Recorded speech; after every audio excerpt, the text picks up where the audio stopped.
गांव की जिठानी। शांति अपने दो बेटों अर्नव और आरुष के साथ शांति से जीवन बिता रही थी, लेकिन शांति के पति सोहन से उसकी कभी कभार थोड़ी अनबन हो जाती थी। एक दिन शांति रोज की तरह सुबह का खाना बना रही थी, तभी दरवाजे की घंटी बजी। घंटी की आवाज सुनकर वो दरवाजे की ओर जाते हुए कहती है, अरे आती हूँ, कौन है, सब्र करो।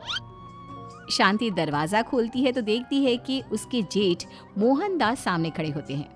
वो सक पकाकर अपना घूंघट करती है और पैर छूकर कहती है, आइए आइए जेठ जी।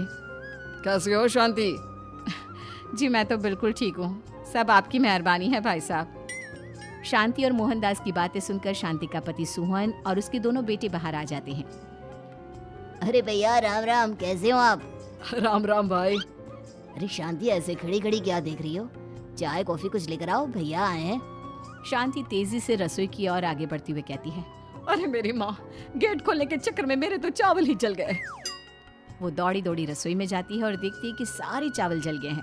वो दोबारा चावल बनाने में लग जाती है। इतने में सोहन आवाज लगाता है, अरे शांति, तुम्हारे चावल का रोना खत्म हो गया हो तो चाय ले आओ। जी लाती हूँ अभी। शांति जल्दी जल्दी चाय बनाती है और मोहनदास को चाय देती है। सब एक दूसरे की खैर खबर पूछते हुए चाय पीते हैं। चाय खत्म होती ही मोहनदास शांति की ओर देखते हुए मजाक में कहते हैं, शांति, अब तुम्हारी चाय में दम नहीं रहा, अब हमें चाय बनाने वाली बदलनी पड़ेगी।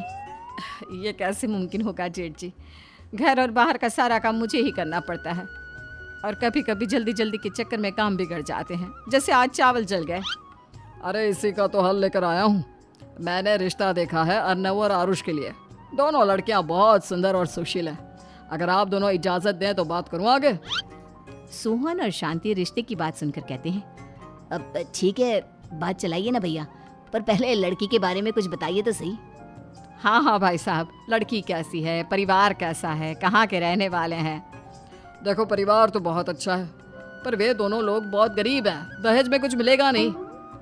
अरे हमें दहेज में कुछ चाहिए भी नहीं, बस लड़की संस्कारी होनी चाहिए। एक लड़की तो पढ़ी लिखी है और शहर की रहने वाली है, पर दूसरी अपनी गरीबी की वजह से पढ़ न सकी और गांव में रहती है, लेकिन दोनों है बहुत खूबसूरत। अगर तुम सबको देखते ही पसंद ना आ जाए तो मेरा नाम बदल देना। हाँ, पर तो हम आके मूंद कर भरोसा कर सकते हैं भैया। आप आगे बात चलाइए, हम शादी करने को तैयार हैं। कुछ ही दिन में अर्नव और आरुष की शादी हो जाती है। आरुष की शादी अनपढ़ लड़की मंजरी से हो जाती है, जो कि बहुत भोली भी होती है, और अर्नव की शादी पढ़ी लिखी लड़की तनुजा से हो जाती है, जो कि घमंडी और चालू होती है। एक दिन मंजरी घर के काम कर रही थी कि अचानक शांति उसे आवाज लगाती है, बड़ी बहू, ओ बड़ी बहू, मंजरी जल्दी यहाँ आओ। मंजरी जल्दी जल्दी शांति के पास जाती है। बेटा मेरे पैर दबा दे, बहुत दर्द हो रहा है।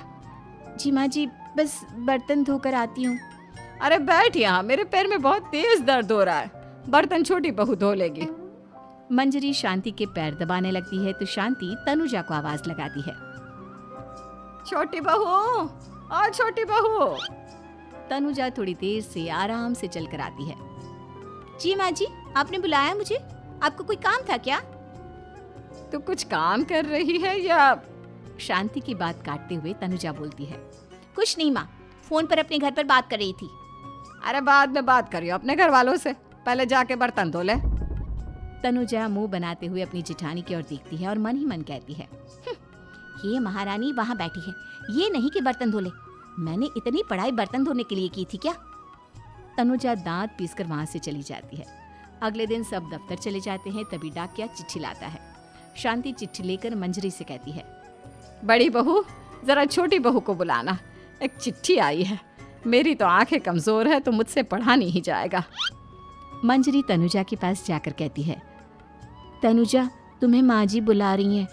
मुझ पर हुक्म मत चलाओ, काम बताओ काम। अरे मैंने तुम पर कहाँ हुक्म चलाया, और हुक्म चला भी दूंगी तो क्या हुआ, तुम तो मेरी छोटी बहन की तरह हो ना। तुम जैसी अनपढ़, जाहिल और गांव की गवार मेरी बहन नहीं हो सकती। बेचारी मंजरी तनुजा की बात सुनकर अपना सा मुंह लेकर रह गई। कोई चिट्ठी आई है, माँ जी तुमसे पढ़वाना चाहती है, बस इसलिए बुला रही हैं। मुंह टेढ़ा करके तनुजा मंजरी का मजाक बनाती हुए कहती है, अनपढ़ कहीं की। तनुजा का ऐसा बर्ताव देखकर बड़ी बहू बहुत दुखी होती है।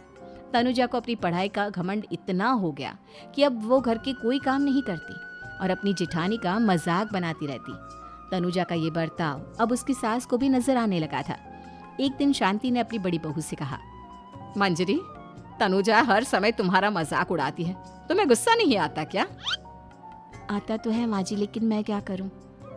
जब भी उसे कुछ बोलती हूँ वो और भी जली कटी बातें मुझे सुनाकर चली जाती है।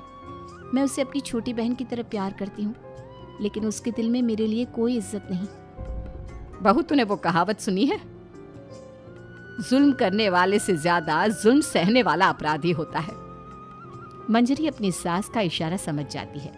वो अपनी देवरानी को सबक सिखाने की ठान लेती है और एक दिन शांति अपनी दोनों बहुओं के साथ बैठी थी तो शांति अपनी बड़ी बहू से पूछती है, अरे बहू, शाम होने को है, कुछ सोचा है क्या बनेगा खाने में?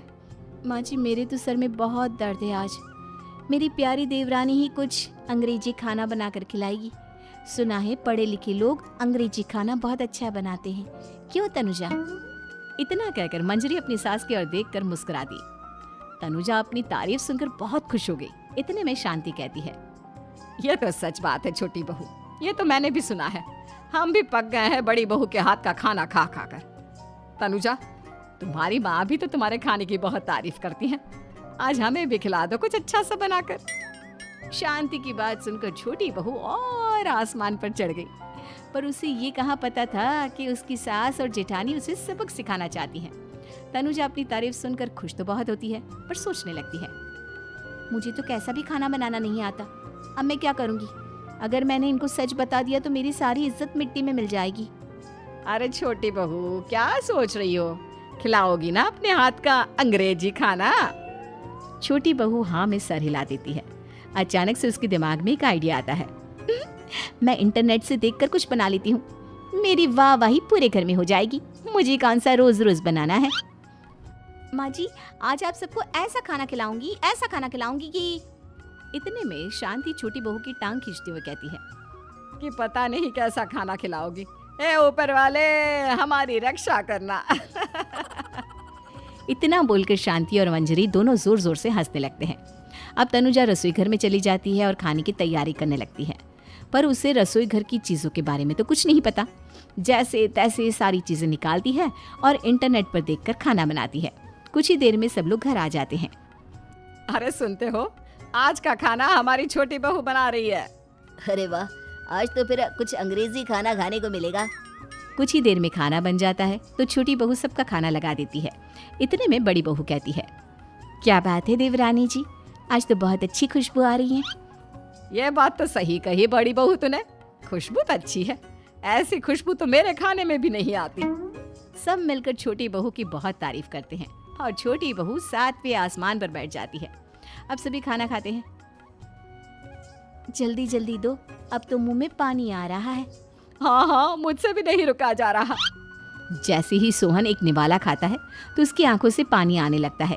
ये देखकर शांति सोहन से पूछती है, क्या हुआ जी, खाना इतना अच्छा बना है कि आंखों से पानी आ गया? सोहन चुप रहता है और धीरे धीरे से खाना शुरू कर देता है।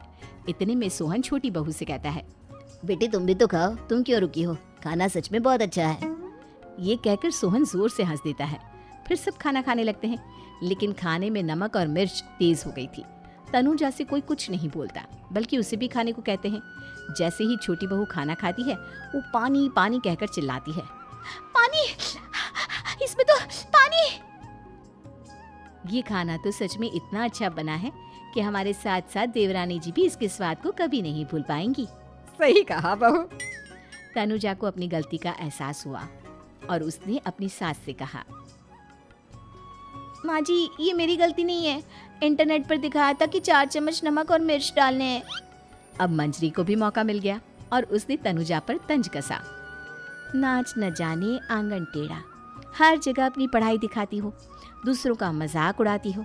अब पता चला ना, हर चीज में पढ़ाई काम नहीं आती। और तुम तो शहर में रही हो, तुम्हें तो मुझसे भी अच्छा खाना बनाना आना चाहिए ना। बेटा, अगर तूने ठीक से सब सीखा होता तो आज तुझे शर्मिंदा नहीं होना पड़ता। बात शहर या गांव की नहीं होती। मंजरी गांव से आई है, लेकिन उसे घर का काम करना और खाना बनाना सब अच्छी तरह से आता है। तुम शहर में रही हो, तुमने ये सब क्यों नहीं सीखा? छोटी बहू सर नीचा कर सबसे माफी मांगती है और बहुत शर्मिंदा होती है। दीदी मुझे माफ़ कर दो, मैंने आपको बहुत बुरा भला कहा, पर आपने मुझे हमेशा ही माफ़ किया। आज मुझे अपनी गलती का एहसास हो गया है। अब दोनों बहुएं मिलकर घर का काम करने लगी और एक दूसरे को अपने गुण बांटने लगी। मंजरी ने अपनी देवरानी को खाना बनाना और घर का काम करना सिखाया, वहीं तनुजा ने भी अपनी जिठानी को पढ़ना लिखना सिखाया। शांति और सोहन ऐसी बहुएं पाकर बहुत खुश थे।